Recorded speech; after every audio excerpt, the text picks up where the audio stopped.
boa parte da história da República, o Exército teve participação política. Bem, a República nasce por um golpe militar a 15 de novembro de 1889. Teve participação ativa na política o Exército durante toda a Primeira República, até 1930. De 30 a 45, apesar de um momento ditatorial, já de 35, o Estado Novo na prática, né, não é em 10 de novembro de 37, mas já em novembro de 35, a repressão comunista e a suspensão das garantias constitucionais, o Exército tem uma participação política muito grande durante o chamado primeiro governo Vargas. E assim o terá também mesmo na República Populista, uma presença grande na política. Muitos oficiais são governadores, são ministros, e o Exército tem uma participação ativa, por exemplo, nos episódios de novembro de 1955 ou nos episódios da renúncia de Jânio Quadros em 1961. Aí vem o regime militar de 64 a 85. A partir de 85, começa um processo saudável de efetiva profissionalização das Forças Armadas e de afastamento da política. Afinal, é uma instituição permanente de Estado, né? Não é um partido político. Os governos passam, a instituição permanente permanece, obviamente, assim como eu estou falando das Forças Armadas, mas em particular do Exército.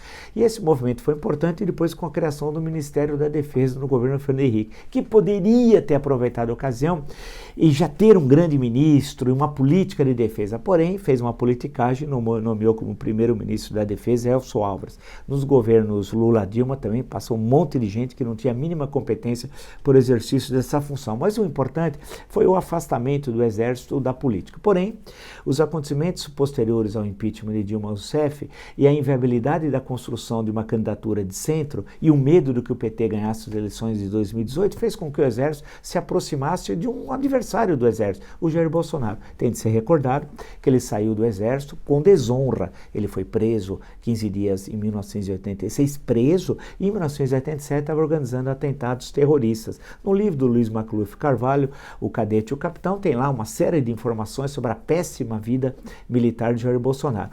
Os altos oficiais não gostavam de Jair Bolsonaro, o tratavam como líder sindical, né? Alguém que quebrou a hierarquia, alguém que fracassou na vida militar. Porém, a dificuldade da construção dessa candidatura de centro e o receio de uma vitória do PT, lembrar que o candidato petista ia se aconselhar com o sentenciado Lula toda segunda-feira, fez com que a alta cúpula do Exército se aproximasse da candidatura Bolsonaro.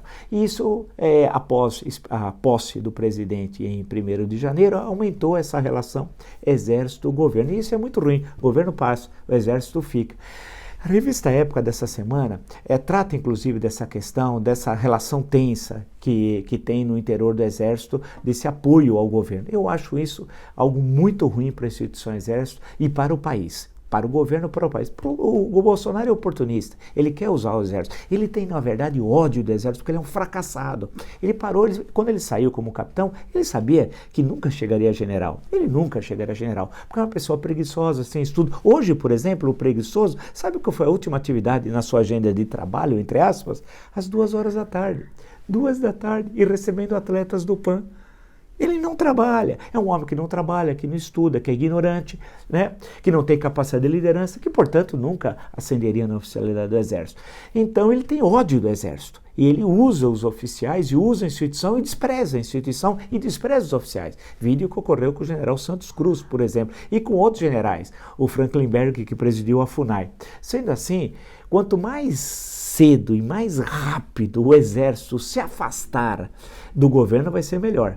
Porque essa relação Exército-Governo vai macular o Exército, porque o governo é um fracasso, será um fracasso e vai sair com desonra política. E se o Exército se associar a esse governo, um governo que defende tortura, um governo que defende formas ditatoriais, um governo que defende a submissão do Brasil junto ao imperialismo americano, quem vai sair, usando uma expressão popular, queimado será o Exército. Há tempo ainda. Quanto mais rápido se afastar o Exército, melhor para a instituição, melhor para o Brasil.